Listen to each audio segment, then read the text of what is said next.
A truly bizarre Federal Security Service report circulating in the Kremlin today on the Foreign Intelligence Service asset arrested yesterday by Germany's National Intelligence Service for spying states that this German national has provided to Russian officials compelling evidence that the United States has entered into a secret pact with unnamed forces inhabiting our Earth's interior regions for the purpose of ruling the world. Western media sources reporting on this incident state that BND forces arrested a man identified only as Manfred K., age 60, stating that he intended to give the information he acquired over to a third party. Unconfirmed reports say was, indeed, the SVR. Manfred K., according to these reports, was a civilian worker at the United States NATO Ramstein Air Base located in the German state of Rhineland-Pfalz, which is the command and control hub for the Western Alliance's European Missile Defense Forces and headquarters of the U.S. Air Forces in Europe, and who had access to many top-secret documents. According to this FSB report, some of the intelligence turned over to the SVR by Manfred K. included maps produced by the German Nazi regime in the 1930s and 1940s detailing their underground bases located on the continent of Antarctica, the most shocking of them being one that details in great depth our Earth's hollow interior and the lands that exist there. Important to note is that Germany has long been fascinated with Antarctica after noted German scientist Johann Carl Friedrich Gauss, 1777–1855, who is ranked as one of history's most influential mathematicians, stated that all of Earth's history, physics, and geography could only be explained by our planet having a hollow, and populated, interior with the entrances to it being located at both the North and South Poles. From 1901 to 1903 Germany conducted its first exploration of Antarctica in what is called the Gauss Expedition, where they claimed for themselves vast areas of our planet's southernmost continent. Being fascinated with the discoveries made by German scientists during the Gauss Expedition, the great American explorer Admiral Robert Edwin Peary, Sr. (1856–1920), embarked on a similar mission and in 1909 became the first man to reach the North Pole, after which he was awarded the Imperial German Geographical Society Nachtigall Gold Medal, among many other international awards and honors.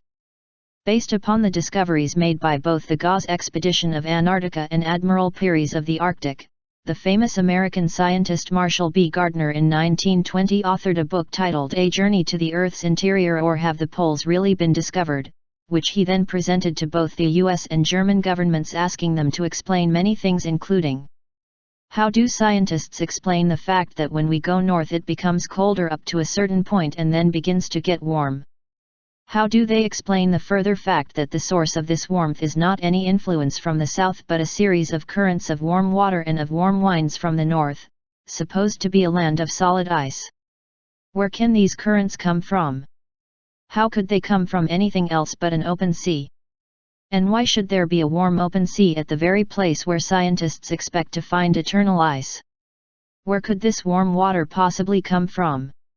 Why also should explorers find the inhospitable ice cliffs of the far north covered in large areas with the red pollen of an unknown plant? And why should they find the seeds of tropical plants floating in these waters, when they are not found in more southern waters? How should logs and branches of trees, sometimes with fresh buds on them, be found in these waters, all being borne down by the warm currents from the north? Why should the northern parts of Greenland be the world's greatest habitat of the mosquito, an insect which is only found in warm countries? How could it have gotten to Greenland if it came from the south? Where do all the foxes and hares go which are seen traveling north in Greenland? Where did the bears go? Was it possible that such large creatures as bears could find sustenance on plains of eternal ice? How do scientists explain the fact that practically every competent explorer from the earlier days down to Nansen has admitted that when he got to the far north his theories of what he should find failed to work and his methods of finding his positions also failed to work? How do scientists explain these passages from Nansen which we have quoted, showing that he was absolutely lost in the Arctic region? How do scientists explain the migrations of those birds which appear in England and other northern countries one part of the year, in the tropics in another part of the year, but disappear entirely in the winter? By 1938, with the Nazis now in control of Germany, none of the questions asked by Gardner had been answered, whereupon Chancellor Adolf Hitler ordered another expedition to Antarctica that lasted until 1939. What was discovered in Antarctica by the Nazis during the 1938 to 1939 Antarctica expedition remains to this day highly classified among all the top world governments, with many speculating that a deal to end the war in Europe, World War II, was made between Germany and United States that allowed the Americans to gain German technology, atomic bombs, missile technology, jet fighter technology, etc., in exchange for allowing top German leaders, including Adolf Hitler, to retreat to their massive bases they had built in and under the southern continent. In 1946 the Western Allies led by the United States apparently attempted to retake Antarctica from the Nazis in what was called Operation High Jump.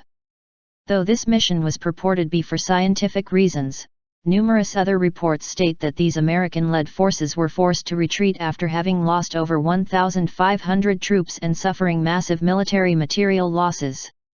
Returning in 1947 to the United States, Admiral Richard E. Byrd, 1888 to 1957, the commander of Operation High Jump, is said to have warned that the largest menace came now from the South Pole because they had observed airships that could fly to impressive speeds.